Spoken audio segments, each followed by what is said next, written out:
Hello friends, good morning and welcome back to my channel. This is Priyanka and this video is related to CTET and other competitive examinations. एक बार फिर मैं आप सभी के सामने आप लोगों के लिए व्याकरण लेके आई हूँ और आप टॉपिक पे देख सकते हो हम आज संज्ञा पढ़ेंगे ओके। और इससे पहले भी मैं शब्द भाषा लिपि ये सब कंप्लीट करा चुकी हूँ। अभी तक आपने मेरे वो वीडियोस नहीं देखे हैं तो प्लेलिस्ट पे जाइए, टोटल वीडियोस आपको वहाँ पे मिल जाएंगे, देख लीजिएगा। और ये जो सीटेड पेपर 1 या पेपर 2 दोनों के लिए जो लैंग्वेज चूज कर रहे हैं हिंदी में, उनके लिए बहुत बहुत इम्पोर्टेंट है आज का वीडियो ओके। तो इस वीडियो को लास्ट तक जरूर देखिएगा। आज ये हम लोग 5 चैप्टर पढ़ेंगे और यूपी टेट कोई भी टेट के एग्जाम अगर आप दे रहे हैं, अगर आप हिंदी चूज कर रहे हो तो आपके लिए ये जो चैप्टर है बहुत बहुत इम्पोर्टेंट है, ठीक है। तो वीडियो को लास्ट तक जरूर देखिएगा। और इन वीडियोस के अगर आप पीडीएफ फॉर्म चाहते हैं तो मुझे टेलीग्राम चैनल पे फॉलो करना मत भूलिएगा, वहां पे आपको ये पीडीएफ मिल जाएगा। पिछले पीडीएफ को भी मैंने उस पर डाल दिया है ओके। तो चलिए अब स्टार्ट करती हूँ। आज का लेसन होगा हमारा संज्ञा, जिसे हम लोग इंग्लिश में नाउन कहते हैं। क्योंकि ये बच्चे की बुक है, मैं हर एक वीडियो में आप लोगों को ये बता रही हूँ कि मैं कोई अदर बुक से लेके नहीं आई हूँ, अलग पब्लिकेशन की ये बुक नहीं है। ये क्लास 5 की एक बच्चे की बुक है। ये मुझे बहुत अच्छी बुक लगी, इस कारण मैं इसी को कवर कराना सबसे बेस्ट समझती हूँ। अगर आप सीटेट पेपर 1 की तैयारी कर रहे हैं तो आप भी तो 1 to 5 के टीचर बनोगे, तो आपको ये बुक काफी हेल्पफुल रहेगी आपके लिए, तो जरूर इसको ध्यान से देखिएगा। तो चलिए स्टार्ट करते हैं ओके। और यहाँ पे चूंकि बच्चे की बुक है तो इसलिए यहाँ पे हर एक चैप्टर में एक पोयम के जरिए बच्चों को समझाने की कोशिश की गई है, ठीक है। तो यहाँ पे देखिए, आपका मेरा गांव शहर का, ठीक है, आपका मेरा गांव शहर का, देश विदेश और हर वस्तु का कोई न कोई होता है नाम, इनका ज्ञान करना है संज्ञा का काम ओके। तो चूंकि बच्चों को जो है पोयम वगैरह में, फिगर वगैरह में ज्यादा इंटरेस्ट रहता है, इसलिए जो छोटे बच्चे की बुक देखोगे उसमें फिगर वगैरह की, कविता वगैरह हिसाब से अपने हिसाब से उसे समझाने की कोशिश करता है। तो अब मैं आती हूँ आपको यहाँ पे। ऊपर दिए गए चित्र में भारत पाकिस्तान की क्रिकेट टीमों के बीच फाइनल मैच खेला जा रहा है। बल्लेबाज बैट लेकर तैयार है, नई बॉल मंगाई गई है। यह मैच शारजाह के मैदान पर हो रहा है। शारजाह संयुक्त अरब अमीरात का एक खूबसूरत शहर है जो दुबई के पास ही है। यहाँ के लोग भारतीय खिलाड़ियों सचिन तेंदुलकर, धोनी, विराट कोहली आदि को बहुत पसंद करते हैं। भारत से दूर यहाँ भारतीयता और अपनेपन का एहसास होता है, ठीक है। तो यहाँ पे देखिएगा कि कुछ जो है वर्ड्स को यहाँ पे कलर रेड कर दिया गया ओके। अब ये क्यों किया गया है आगे हम लोग जान ले रहे हैं। इस अनुच्छेद में जो रंगीन शब्द है वो किसी न किसी का नाम बता रहे हैं, जैसे प्राणी यहाँ, या जिसे हम लोग व्यक्ति कहते हैं, इसमें आ जाता है आपको बल्लेबाज लोग, खिलाड़ियों सचिन तेंदुलकर, धोनी, विराट कोहली वगैरह वगैरह, ठीक है। स्थान जैसे भारत पाकिस्तान, शारजाह मैदान, संयुक्त अरब अमीरात और शहर दुबई। वस्तु की भी बात की गई है, क्रिकेट मैच, बैट बॉल आदि आदि। और भाव की भी बात की गई है, भारतीयता अपनेपन। देखिए, मैं बिल्कुल चैलेंज के साथ आप लोग कह रही हूँ कि ऐसा पढ़ने को आपको कहीं नहीं मिलेगा, ये मेरा चैलेंज है। आप लाख यूट्यूब खोल के देख लो लेकिन आपको इस तरह से समझने को कहीं नहीं मिलेगा, क्योंकि वो लोग बोर्ड वगैरह वगैरह, मैं सब किसी की यहाँ पे उनकी बुराई नहीं कर रही हूँ, लेकिन मुझे सबसे ज्यादा अच्छा लगा वो बुक जो बच्चे की है, ठीक है। और यही जब हम लोग बड़े हो जाते हैं तो इस चीज को हम लोग दोहराते हैं, तो हम लोग को डीपली नॉलेज लेना पड़ता है। तो इस चीज से तो आप क्लियर हो जाइए कि हम लोग चूंकि बच्चे की बुक से पढ़ रहे हैं तो हमको तो डीपली नॉलेज मिलेगा ही मिलेगा। तो इसको स्क्रीनशॉट ले लीजिएगा। यहाँ पे आपको वर्ग में बांट के दिखा दिया गया है कि कौन सी चीज क्या है। नीचे है यहाँ पे किसी प्राणी, वस्तु, स्थान या भाव के नाम को बताने वाले शब्द को संज्ञा कहते हैं। ये तो आप लोग जानते ही होंगे, किसी भी जगह पे पढ़ लो, ये चीज तो आपको रटाना ही रटाना है। तो ये तो हो गया इसका डिफिनेशन, जो अगर आपसे कोई अगर पूछ रहा है तो आपको इस एक लाइन में बताना है। बट अगर पैराग्राफ के जरिए यहाँ पे समझाने की कोशिश की है। मैं बढ़ती हूँ आगे। अब देख लो संज्ञा के भेद। आप लोग याद करो कि बच्चे जब आप लोग थे तो संज्ञा के कितने भेद पढ़ते थे? 5। लेकिन यहाँ पे देख लीजिए, यहाँ पे बताया गया है 3, क्योंकि अब 5 के बदले 3 ही संज्ञा के भेद किए जा रहे हैं, लेकिन पढ़ना आपको 5 ही है। अब कैसे, इस वीडियो के दौरान हम लोग जान लेते हैं। संज्ञा के 3 भेद बताएं, व्यक्ति, जाति, भाव कहा है। ओके, ये याद कर लीजिएगा अगर आपको कंफ्यूजन हुआ तो। संज्ञा के 3 भेद हैं, व्यक्तिवाचक संज्ञा, दूसरा है जातिवाचक संज्ञा और तीसरा है भाववाचक संज्ञा। इसको याद रखिएगा, यहाँ पे बच्चों के जरिए दिखा दिया गया है। अब यहाँ पे देख लीजिए आप लोग, व्यक्तिवाचक संज्ञा, इसमें एग्जाम्पल जो दिया गया है वो फिगर के जरिए दिखाया गया है, इसलिए कि बच्चे को इंटरेस्ट आए देख के। लता मंगेशकर एक महान गायिका है। पंचतंत्र मेरी प्रिय पुस्तक है। इंडिया गेट दिल्ली में है। इन वाक्यों में लता मंगेशकर, पंचतंत्र, इंडिया गेट और दिल्ली क्रमशः एक विशेष व्यक्ति, पुस्तक, स्थान और शहर के नाम है।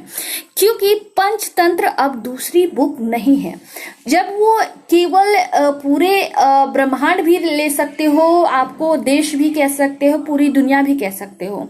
अगर कोई वस्तु एक है तो आपको व्यक्तिवाचक संज्ञा में आ जाएगा, क्योंकि वो जो वस्तु है या फिर व्यक्ति है वो एक विशेष व्यक्ति हो गया। ओके, वैसा वस्तु या व्यक्ति कुछ भी कह सकते हो, जानवर दूसरा नहीं है। लता मंगेशकर पूरी दुनिया में एक ही हैं। पंचतंत्र की जो कहानी है ये भी दुनिया में एक ही है और दिल्ली का इंडिया गेट भी दुनिया में एक ही है। तो ये हो जाता है विशेष, इसलिए इसको रखा जाता है व्यक्तिवाचक संज्ञा के कैटेगरी में। ओके, जिन संज्ञा शब्दों से किसी विशेष व्यक्ति, प्राणी, वस्तु या स्थान के नाम का बोध होता है उसे व्यक्तिवाचक संज्ञा कहा जाता है। इसका डेफिनेशन आप लोग नोट डाउन कर लीजिएगा, स्क्रीनशॉट जरूर लेते चलिएगा। ओके, आगे है यहाँ पे कुछ अन्य व्यक्तिवाचक संज्ञाएं, जैसे देश के नाम, भारत है, अमेरिका है, सिंगापुर है, फिनलैंड है, इंग्लैंड है आदि। व्यक्तियों के नाम, विवेकानंद, महात्मा गांधी, सचिन तेंदुलकर, डॉक्टर APJ अब्दुल कलाम आदि। दिनों के नाम, रविवार, सोमवार, मंगलवार, बुधवार, शनिवार और महीनों के नाम, जनवरी, फरवरी, अप्रैल, मई, दिसंबर आदि। ठीक है, स्क्रीनशॉट ले लीजिएगा। मैं आती हूँ आगे। अब आते हैं भाषाओं के नाम भी दिया गया है, त्योहारों के नाम, इमारतों के नाम और नदियों के नाम, जिसे आपको स्क्रीनशॉट ले लेना है। अब मैं आती हूँ जातिवाचक संज्ञा पे। ठीक है, भारत में अनेक पर्वत हैं, खेल का सामान यहाँ मिलता है, डॉक्टर इलाज कर रहे हैं। यहाँ पर्वत, खेल, डॉक्टर शब्द किसी विशेष के नाम न होकर उनकी पूरी जाति का नाम है, यानी किसी विशेष व्यक्ति का नाम, जैसे नेता। ठीक है, मान लीजिए आप ले रहे हैं, मैं करंट का एग्जांपल दे रही हूँ आपको, नरेंद्र मोदी की। तो मैं अगर नरेंद्र मोदी की बात करूं तो ये हो गए व्यक्तिवाचक संज्ञा, क्योंकि वो एक ही हैं। बट मैं एक बात करूं कि बीजेपी पार्टी की, बीजेपी पार्टी भी आपको व्यक्तिवाचक संज्ञा ही हो गई। लेकिन नेताओं, अगर नेता की मैं बात करूं तो नेता हजारों हैं, हजारों की संख्या में नेता है, तो आपकी आ गई जातिवाचक संज्ञा में। ठीक है, कुत्तों, गाड़ियों, इस टाइप के जितने आपको एग्जाम्पल मिलेंगे सब जातिवाचक संज्ञा में आ जाएगा। अगर कुत्तों का ले रही हूँ एग्जाम्पल, उसमें किसी विशेष डॉग का अगर आप नाम ले रहे हो तो वो आपका व्यक्तिवाचक संज्ञा हो गया। इस तरह पर्वत भी बहुत हैं, लेकिन अगर हम हिमालय की बात करूं तो हिमालय आ जाएगा आपको व्यक्तिवाचक संज्ञा में। और पर्वत बहुत सारे होते हैं, इसलिए पर्वत आ गए आपको जातिवाचक संज्ञा में। खेल भी बहुत सारे गेम्स हैं, नाम नहीं लिया जा सकता, इतने गेम्स हैं। लेकिन मैं अगर बात कर लूं क्रिकेट हो गया आपको व्यक्तिवाचक संज्ञा, लूडो हो गया आपको व्यक्तिवाचक संज्ञा। लेकिन अगर मैं बात करूं खेल की, गेम्स की, तो वो आ गई आपको जातिवाचक संज्ञा में। डॉक्टर भी बहुत सारे हैं, नाम नहीं लिए जा सकते, इस कारण ये टोटल जाति की बात करा रहे हैं। डॉक्टर में जितने डॉक्टर्स हैं उन सब की बात कर रहा है, इसलिए ये जातिवाचक संज्ञा में आ गए। तो आई होप आपको तो इतना क्लियर हो गया होगा। अब मैं यहाँ पे दिखा रही हूँ आपको कुछ अन्य जातिवाचक संज्ञाएं, जिसको आपको स्क्रीनशॉट लेके देख लेना है, आपको एकदम क्लियर हो जाएगा, क्योंकि बिल्कुल बच्चे की बुक है और यहाँ पर डीपली से डीपली नॉलेज दिया गया है और समझाने की कोशिश की गई है। अब आगे है यहाँ पे कुछ विद्वान जातिवाचक संज्ञा के दो भेद और मानते हैं, जिसको हम लोग मिला के 5 पढ़ते थे।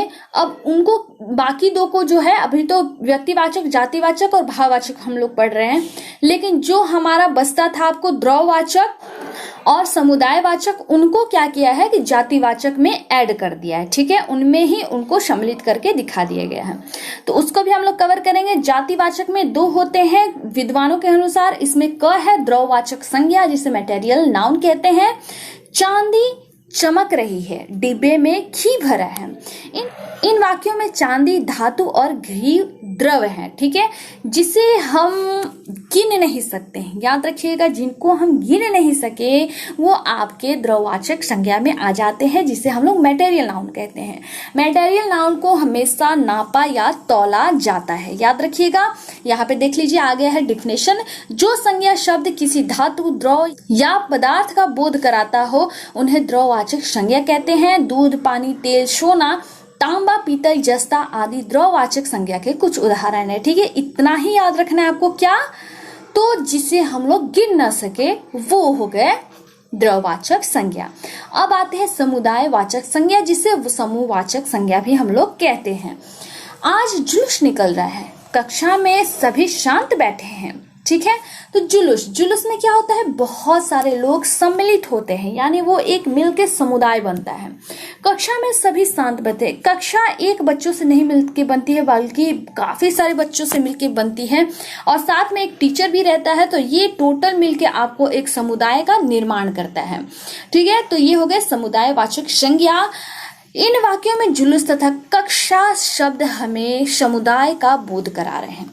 डिफिनेशन है, जो संज्ञा शब्द किसी प्राणी या वस्तु आदि के समूह या समुदाय को बोध कराता है उसे समुदायवाचक संज्ञा या समूहवाचक संज्ञा कहते हैं। जैसे जनता, सेना, भीड़, झुंड, गुच्छा आदि समुदायवाचक संज्ञा के उदाहरण हैं। ध्यान दो, कुछ विद्वान द्रववाचक और समुदायवाचक को संज्ञा के भेदों में मान्यता देते हैं और कुछ इन्हें जातिवाचक संज्ञा के रूप में मानते हैं। ठीक है, तो दोनों तरफ से आपको सीख के रखना है। अब आते हैं भाववाचक संज्ञा, जो तीसरा है। यहाँ पे तीसरा है भाव। एफिल टावर की ऊंचाई डरा देती है, थकान के कारण रिक्शा वाला रुक गया, मुगल गार्डन की सुंदरता देखते ही बनती है। याद रखिएगा, जो हमें आंखों से न दिखे वो आपके भाववाचक संज्ञा के अंदर आते हैं। क्या आपको ऊंचाई दिखती है? इसकी लंबाई तो आपको दिखती है, लेकिन ऊंचाई जो हम लोग बोलते हैं वो कभी दिखता नहीं है। थकान क्या आपको कभी दिखता है? नहीं, वो व्यक्ति के आपके ऊपरी जो स्वरूप होते हैं वो आपको दिखते हैं, उसकी थकान आपको नहीं दिखती। सुंदरता क्या आपको दिखता है? नहीं, वो तो ऊपरी रूप होती है। ठीक है, यहाँ पे है, यहाँ ऊंचाई, थकान, सुंदरता हमें गुण और अवस्था बता रहे हैं। इन्हें हम महसूस कर सकते हैं, छू नहीं सकते हैं। याद रखिएगा, इन्हें सिर्फ हम लोग महसूस करेंगे, ना देख सकते हैं और ना ही छू सकते हैं। ओके,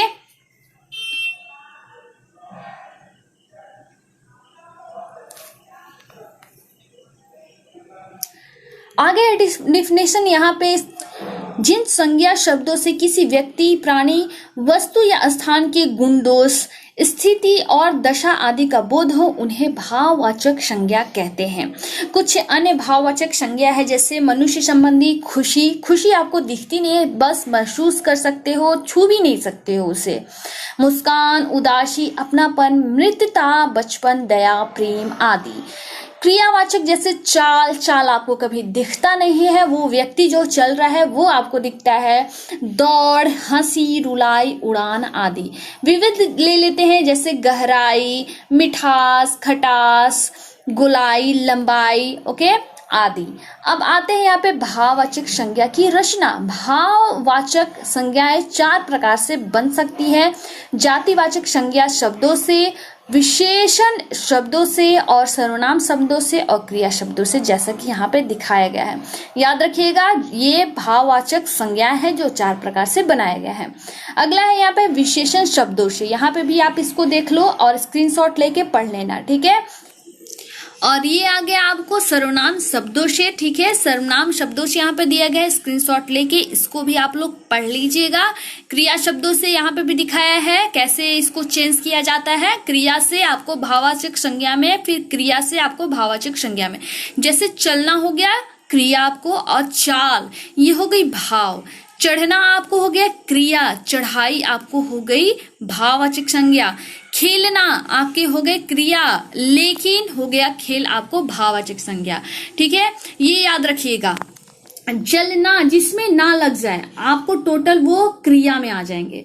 और यहाँ पे सर्वनाम भी देख सकते हो। यहाँ पे अपना, अपना से हो गया अपनापन, निज निजता, आप आपा, स्व से हो गया स्वार्थ सत्व, और ये हो गया पराया से परायापन, और अह से हो गया अहंकार। तो ये था आज का वीडियो जो हो गया यहीं पे समाप्त। इसको आप गहरे ढंग से देखिए और जरूर समझिएगा। तब तक मैं अब फिर लेके आऊंगी आपको सर्वनाम, नेक्स्ट चैप्टर में हम लोग पढ़ेंगे, ठीक है। तो इसको देख के आप जरूर समझ लीजिएगा। मिलती हूँ मैं नए वीडियो में नई जानकारी के साथ। धन्यवाद।